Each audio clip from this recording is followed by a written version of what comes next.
Bonsoir! Alors j'invite tout de suite Camille.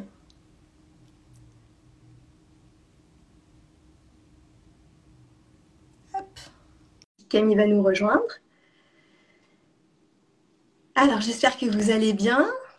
Coucou Camille! Salut Marion, ça va? Oui, Euh, ça va. Tu m'as invité avec Camille, pas avec Gineca, je crois. Non, non, je t'ai bien invité avec Gineca. Alors, Ah, ok, ouais, très bien. Ok, parfait. ouais, attends, je Ouais, parfait. vérifie en haut. Non, non, c'est bon. Oui, oui, oui, c'est Super. Gineca. Je te Ok, trop bien. rassure. J'espère que vous allez bien. Comment ça se passe aujourd'hui? Bah ouais, c'est hyper cool de faire ce live, je suis trop contente. Ouais, c'est notre premier live sur Instagram à toutes les deux. Toi, je crois que tu as fait ton baptême du feu de live la semaine dernière sur Oui. TikTok. Ouais, j'ai fait un live sur TikTok. Et comment ça va pour toi aujourd'hui, Camille? Bah super, super, je suis hyper contente du coup de faire ce live pour parler de l'endométriose. Donc tout va bien, ouais. Alors, on va commencer par se présenter. Donc, en fait, je vais déjà vous présenter le concept de ces lives et puis après, j'introduirai Camille, puisque c'est l'invité spécial de ce soir. Donc, moi, je m'appelle Marion Alves de Oliveira, je suis docteur en pharmacie et naturopathe. Et donc, c'est une reconversion. Auparavant, j'ai travaillé pendant des années dans l'industrie cosmétique et c'est là où j'ai rencontré Camille. Je vous en dirai un peu plus juste après. En parallèle de mon activité de naturopathe, je suis un peu tombée dans la marmite de l'entrepreneuriat. C'est devenu une vraie passion de découvrir comment on lance son activité et tout ce nouveau métier, en fait. Parce qu'avant, j'étais salariée, donc c'est une nouvelle façon de découvrir tout ce monde de l'entrepreneuriat. Et du coup, j'accompagne également en parallèle des entrepreneurs du bien-être à lancer leur activité et à la développer. Et je sais à quel point, quand on se lance, une des difficultés, c'est justement de se faire connaître. Parce que être bon dans ce qu'on fait, c'est bien sûr la base, mais ça ne suffit pas. C'est ensuite le faire savoir, parler de son activité et vraiment se faire connaître. Donc c'est pour ça que m'est venue l'idée de proposer des lives sur mon compte, donc toutes les 2 semaines, le mercredi soir, pour mettre en lumière des entrepreneurs du bien-être et pour partager en fait autour de leur activité, leur savoir-faire, leurs projets, vraiment les faire connaître, parce que je suis convaincue qu'au plus on fait connaître toutes ces belles personnes qui agissent pour que le monde soit un peu meilleur, au plus de gens peuvent profiter de ces bienfaits. Donc c'est vraiment le projet de ces lives et il y aura plein de thématiques. Là pour l'instant j'ai calé déjà jusqu'au mois d'avril, donc avril-mai, et voilà, d'avoir des nouveaux invités pour faire partager plein de choses. Donc aujourd'hui on va commencer avec Camille. Donc Camille, je le disais, on s'est rencontrés quand on travaillait chez Sanoflore, toutes les deux, notre ancienne vie. Et on s'est rapprochés en fait quand on est devenu maman, parce qu'en fait on a été maman à, je crois, 1 an d'écart à peu près, Mhm. Ouais, ça. un petit peu moins. Et déjà, du coup, on a beaucoup partagé. Je me rappelle, je faisais des petites tips naturaux sur la grossesse pendant ton congé mat. On échangeait pas mal à ce sujet-là. Et ensuite, on s'est aussi toutes les deux lancées, après, peu de temps après être devenues maman, dans nos activités respectives. Et aujourd'hui, on se soutient, on échange sur nos projets et ça nous aide beaucoup. Alors aujourd'hui, j'avais envie de t'inviter pour que tu nous parles de ton parcours autour de l'endométriose et également de ta marque Gynéca que tu es en train de lancer. Donc, est-ce que tu veux bien te présenter, raconter ton parcours, Camille? Ouais, bah super. Déjà, merci Marion de m'avoir proposé d'être le premier live. Je suis très contente. Du coup, pour présenter mon parcours, donc c'est plutôt mon parcours de patiente. Mais sinon, pour donner un peu, donc j'ai 33 ans, je suis maman. J'ai travaillé en tant que salariée avant, où j'étais avec Marion. Et en fait, j'ai de l'endométriose diagnostiquée depuis 2015. Et avant ça, j'ai été soignée et suivie pour une maladie de Crohn, donc pendant 4 ans. Et en fait, on voyait pas de résultats. Je prenais les traitements pour la maladie de Crohn, on faisait les examens pour la maladie de Crohn, et en fait, l'équipe médicale était un peu perdue parce qu'il n'y avait pas d'amélioration. Donc à un moment en 2015, ils se sont dit bon, on va regarder, on va faire un IRM pour voir si en fait c'est pas une maladie gynécologique. Donc là, on me parle du mot endométriose. J'avoue que je connais pas trop déjà maladie de Crohn, je connaissais pas très bien, mais endométriose encore moins. Et donc, je fais l'IRM et on voit que j'ai l'endométriose. Et du coup, bah là, ils me disent, du coup, en fait, c'est gynéco, c'est pas gastro. Nous, on peut plus vraiment vous prendre en charge puisque, en fait, on avait fait plein de tests pour la maladie de Crohn et j'avais les symptômes cliniques. Mais quand on faisait les examens, ils me disaient, on peut pas vous confirmer que vous avez une maladie de Crohn, mais on peut pas vous infirmer que vous n'en avez pas. Et donc là, ils me disent, bon, bah voilà, c'est gynéco, il faut que vous trouviez un gynéco pour vous soigner. Donc déjà, j'ai connu beaucoup de solitude depuis longtemps, même en étant suivie par la microne, parce que j'avais mes crises qui continuaient. Et alors là, ça a vraiment été très dur, beaucoup de solitude, une vraie errance, parce qu'il a fallu que je trouve un gynécologue, des gynécologues qui puissent en fait soigner mes douleurs, mes troubles digestifs, qui connaissent l'endométriose. Et ça a vraiment été très très compliqué parce que j'ai fait vraiment une dizaine de gynécologues. En fait, je sais pas, à ce moment-là, j'ai eu la force de me dire je changerai tant que je ne trouverai pas un gynécologue qui va m'aider, qui va faire que ma vie est vivable, quoi. Et donc, du coup, ça a été très compliqué parce qu'en fait, la maladie est très peu connue. Là, on en parle beaucoup depuis un an parce qu'il y a la stratégie nationale, donc c'est super. Mais elle est rentrée dans le second cycle de médecine en 2020. Donc, en fait, c'était hier, alors que la maladie est connue, enfin, il y a des écrits de l'Antiquité et le nom a été donné en 1850. Donc, elle n'est pas neuve non plus. Mm. Et voilà, et donc au bout de... C'est intéressant ce que tu dis sur les études parce que tu vois, moi j'ai fini pharma en 2008, mes Ouais, études de pharmacie, et je n'ai pas entendu une seule fois parler voilà. d'endométriose pendant les études. Donc Donc, tu vois, ouais. que tu me dises que c'est rentré au second cycle d'études de médecine en 2020, enfin, c'est tellement choquant en fait. Ouais, c'est comme ça en tout cas. Mais du coup, ça explique le Mm. retard du diagnostic, les difficultés de la prise en charge, surtout que c'est une maladie très complexe. Et donc, du coup, pour continuer sur mon parcours, donc à un moment, j'ai eu beaucoup de chance, que j'ai provoqué ou pas, mais j'ai été mise en contact avec des médecins du réseau de l'hôpital Saint-Joseph, du réseau Resendo. Et là, vraiment, ça a changé ma vie, parce que j'ai eu une prise en charge pluridisciplinaire avec un traitement hormonal, avec un gynécologue, un traitement pour les douleurs neuropathiques avec un médecin de la douleur, et un traitement, enfin un suivi par une micronutritionniste pour tous mes troubles digestifs. Et du coup, ça a été vraiment, ça a changé ma vie de A à Z, puisque j'ai pu avoir une qualité de vie à peu près décente, pas tout de suite, pas à l'instant T. J'ai dû faire beaucoup d'efforts, j'ai repensé toute mon hygiène de vie, toute mon alimentation, mais j'étais soutenue, encadrée par des professionnels de santé qui comprenaient la maladie, donc ça, j'ai eu énormément de chance. Mm. Et du coup, il s'est passé combien de temps entre ce moment-là où tu dis tu as vraiment été prise en charge et trouvé des solutions et le début de tes symptômes? Alors, en fait, j'ai eu mes premiers symptômes en 2010. 2010, mes premiers symptômes, et j'ai rencontré le réseau en 2017. Donc 7 ans. Ouais, 5 ans pour le diagnostic et 7 ans être pour vraiment avoir pris une en prise en charge. charge. Ouais, parce Ouais. qu'en fait, le diagnostic, les choses vont s'améliorer, mais donc là, mon parcours, il est assez commun, hein. Malheureusement, je Mm. suis pas du tout un cas unique. Le souci, c'est que donc déjà, il y a une grosse étape. Le fait d'être diagnostiqué, c'est une grosse étape.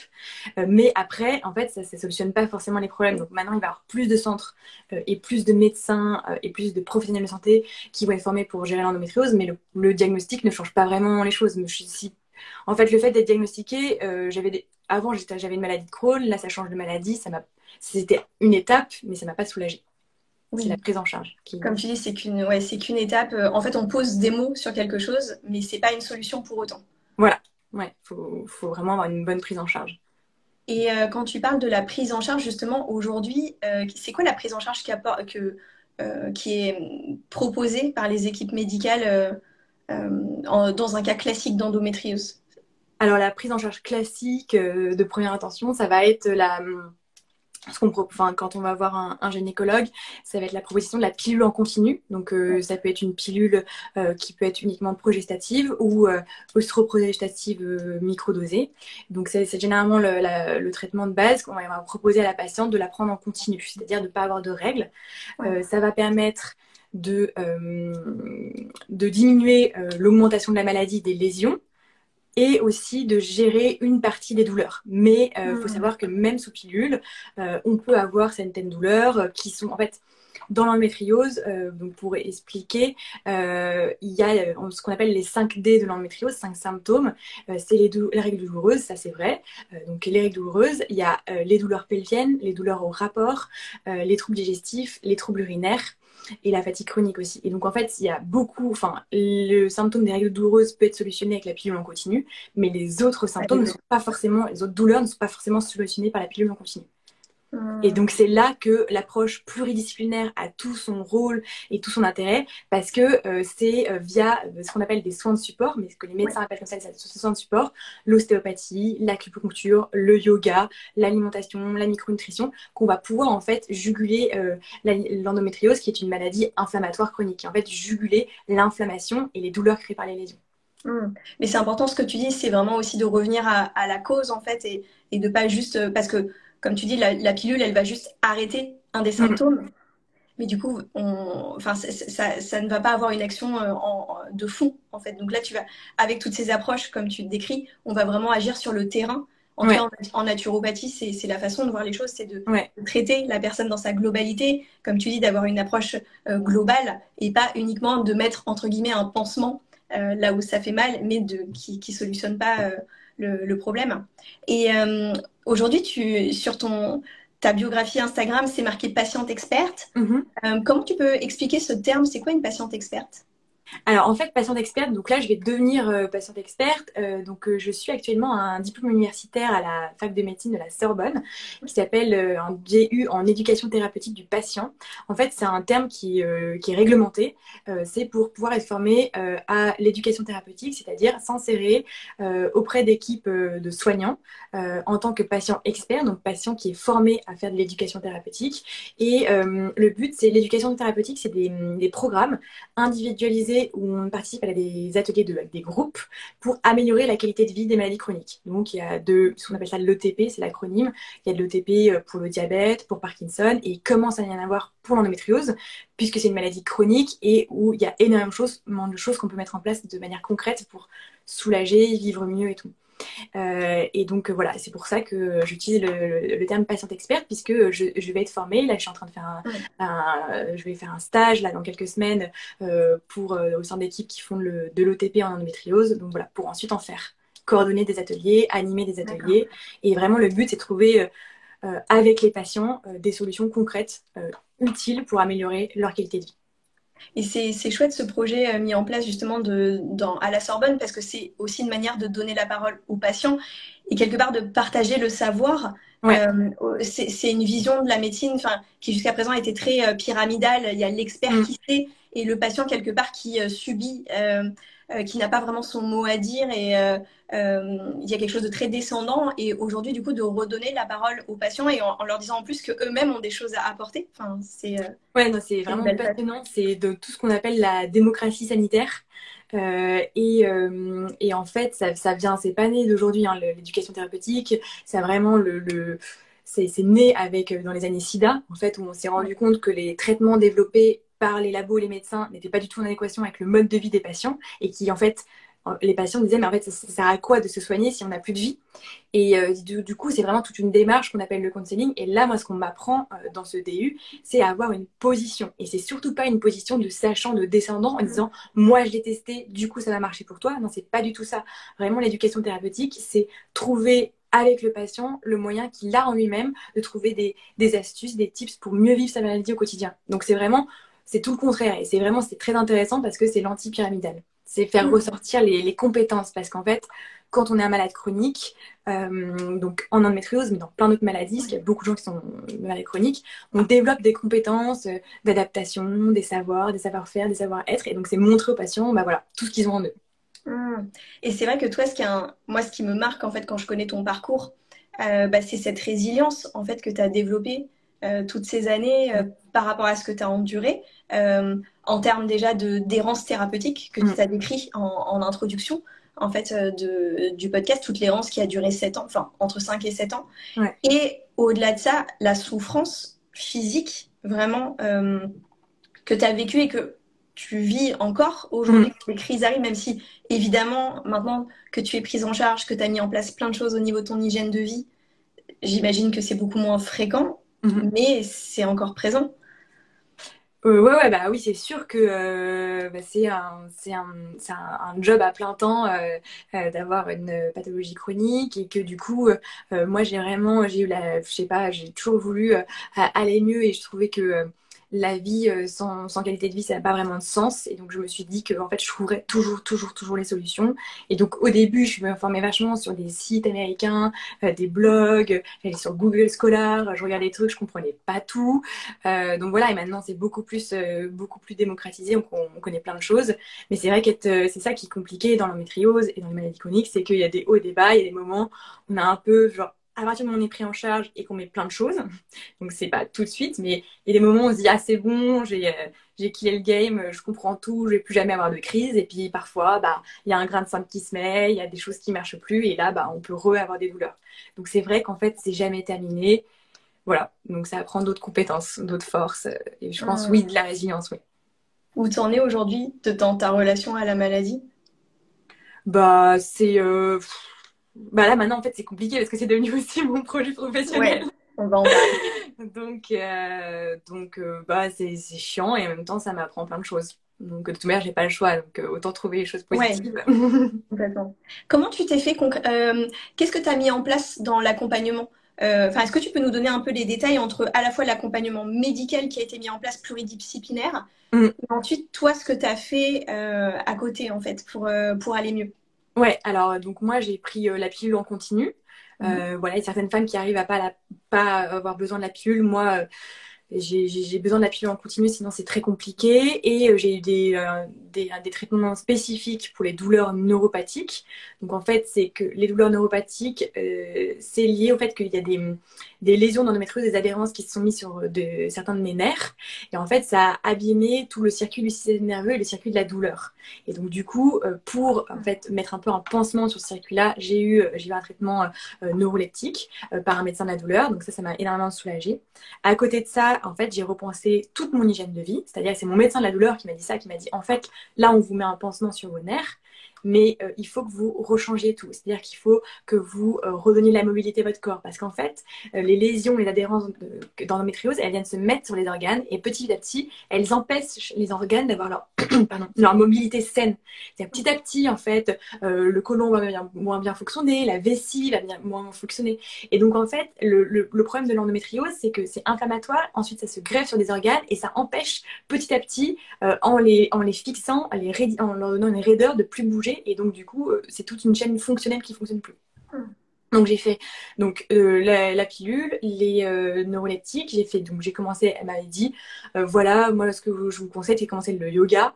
Bon, ça faisait des années qu'on m'en parlait, ça me saoulait un peu parce que comme je suis plutôt active, je me disais que ça allait pas du tout me plaire. En fait, ça a été une révélation. Franchement, ça m'a permis vraiment de me réconcilier avec mon corps.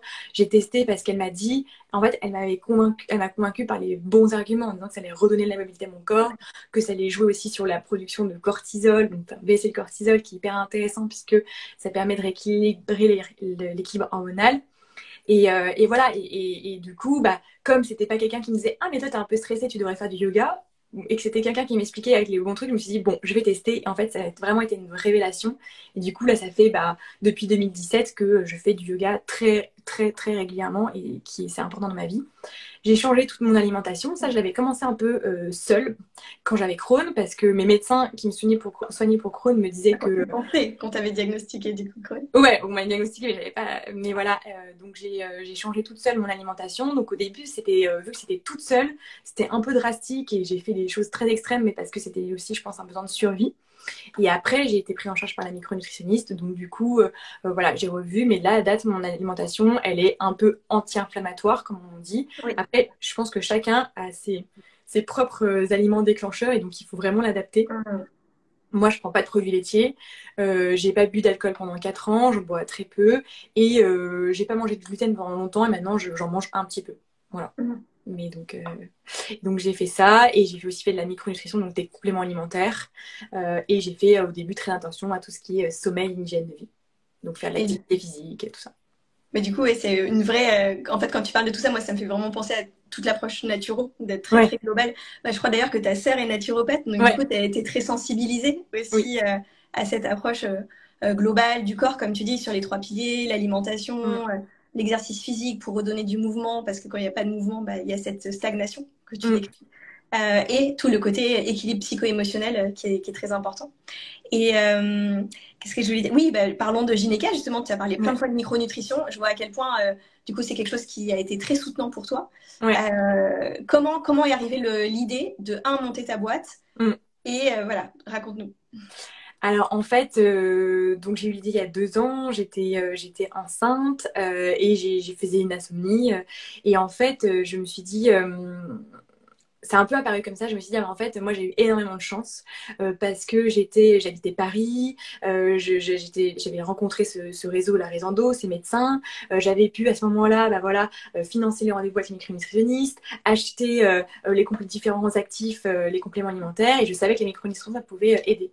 Et en fait, je me suis dit, bah moi, ce que j'aimerais faire, c'est une marque qui a pour mission de démocratiser la micronutrition pour les femmes qui ont l'endométriose. Et démocratiser, c'est tant en fait de faire savoir aux femmes, en fait, la micronutrition, ça peut être un pilier, un soulagement, mais comme plein d'autres choses, comme le yoga, l'ostéopathie, comme, enfin, plein d'autres choses, mais c'est une des solutions qu'on peut avoir, qui peut être utile, qui peut aider, en fait, reconnaître un cercle vertueux, et aussi que ce soit accessible en pharmacie, qu'il y ait des formules toutes faites, accessibles en pharmacie. Ça ne remplace jamais un rendez-vous avec un personnalisé, avec un diététicien, un micronutritionniste, un naturopathe, ça remplace, ou un médecin, ça ne remplacera jamais, mais ça permet quand même aux femmes d'avoir des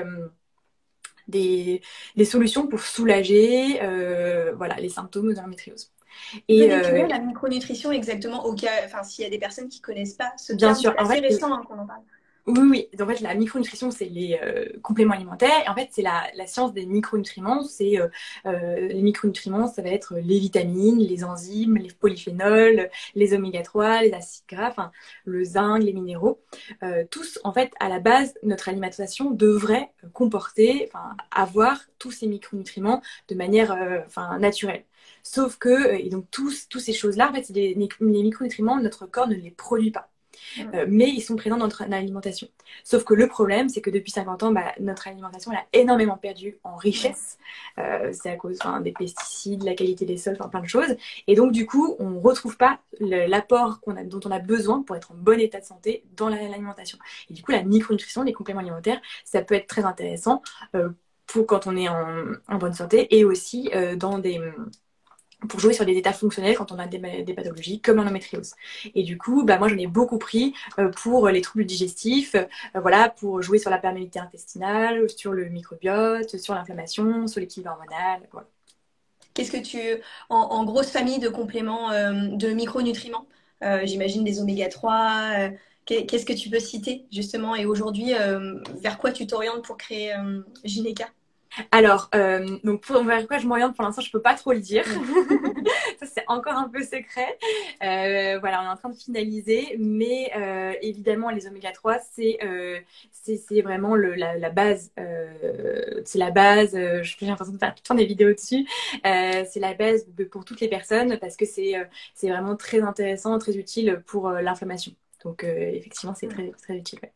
Et que notre alimentation aujourd'hui, elle en est dépourvue. Enfin, si on n'est pas Ouais. vigilant à prendre, par Voilà. exemple, des huiles végétales qui riches Ouais. en oméga 3, comme du colza, de l'huile de lin, Ouais. ou des petits poissons, Ouais. si on n'en consomme pas 2 fois par semaine, bah, aujourd'hui, on est tous carencés. Enfin, Ouais. si on fait pas, enfin, l'alimentation classique de monsieur et madame tout le monde est carencée en oméga 3, quoi. Donc, c'est Ouais. vraiment important à Oui. rééquilibrer. Et du coup, alors, enfin, donc, tu as eu ce message, entre guillemets, Ouais. pendant une insomnie pendant la grossesse, il faut que je rende accessible tout ce que moi, finalement, j'ai pu Ouais, prendre connaître. pour connaître à d'autres femmes qui ont de l'endométriose. Mm. Et comment l'idée a fait son chemin et que tu es passée à l'action. Ouais, alors en fait l'idée m'a jamais quittée, c'est-à-dire que je me disais bon bah déjà je vais accoucher, ensuite je vais voir, je vais devenir maman, on verra, et en fait oui, bon, évidemment, au moment du postpartum, mais j'y pensais toujours, même à ce moment-là, j'y pensais. Et en fait, du coup, l'idée a grandi, j'avais commencé à en parler, j'ai commencé à m'intéresser, et petit à petit, bah, je me suis dit, bah, je vais faire un petit peu une étude de marché, je vais voir qu'est-ce qui se passe, c'est quoi le marché des compléments alimentaires, comment ça fonctionne, ok. J'ai fait des questionnaires que j'ai fait passer à plein de femmes qui m'ont répondu.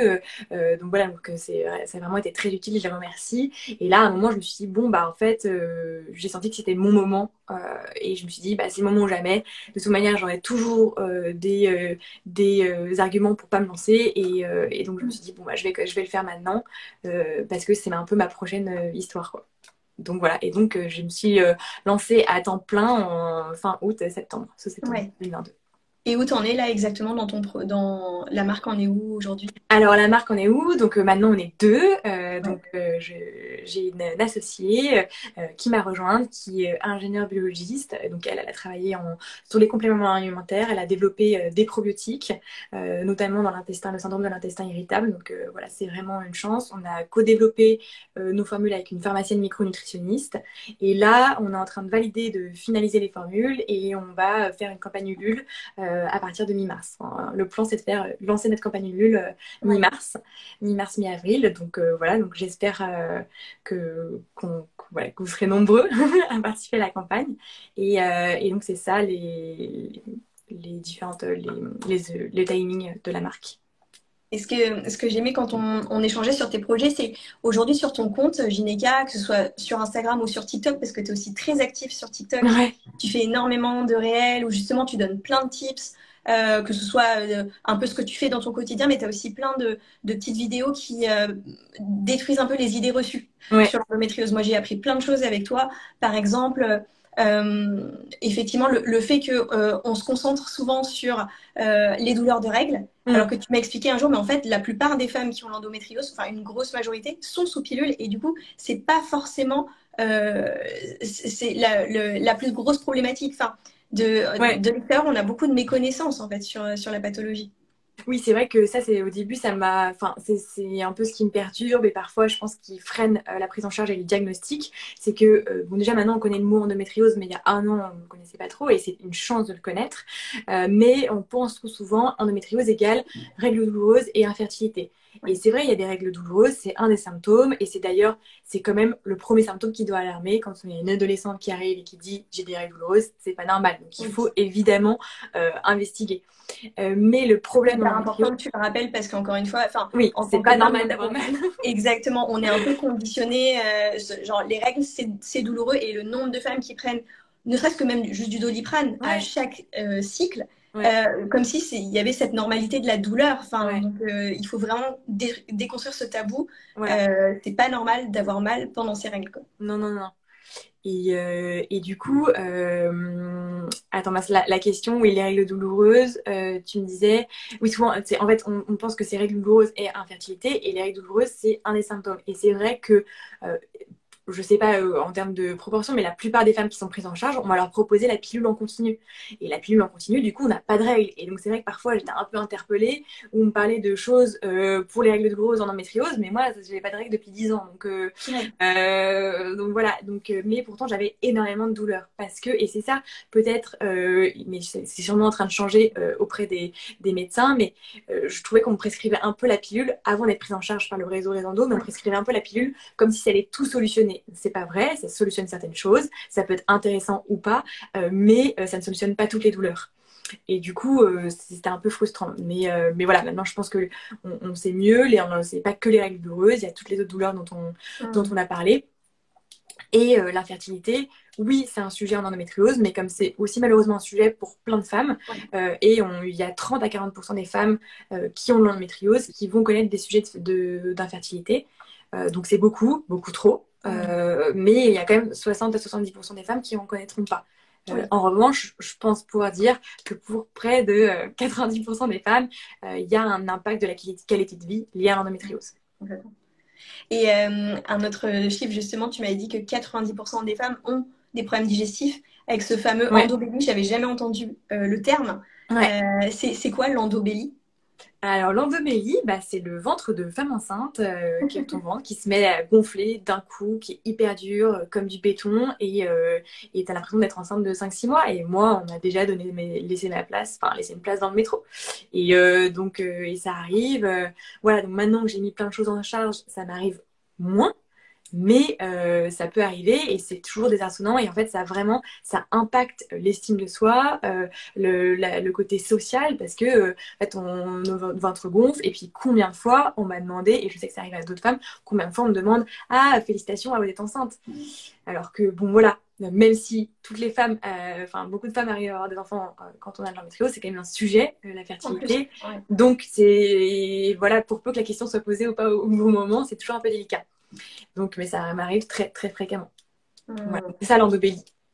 Et donc, oui, il y a beaucoup de troubles digestifs liés à l'endométriose et c'était très peu connu. Et maintenant enfin, ça commence à être vulgarisé, enfin, j'espère.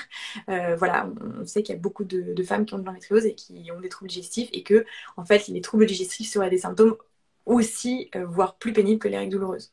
Ouais, finalement, ouais. Ça, c'est hyper important, effectivement, de sortir cette idée règles douloureuses. Il y a Mm, ça, mais c'est pas la majorité. Et effectivement, ces problèmes de digestifs, mm. qui sont, en fait, le nombre de femmes, effectivement, qui ont ces douleurs digestives. Et pareil, je pense que c'est normal, c'est de l'aérophagie.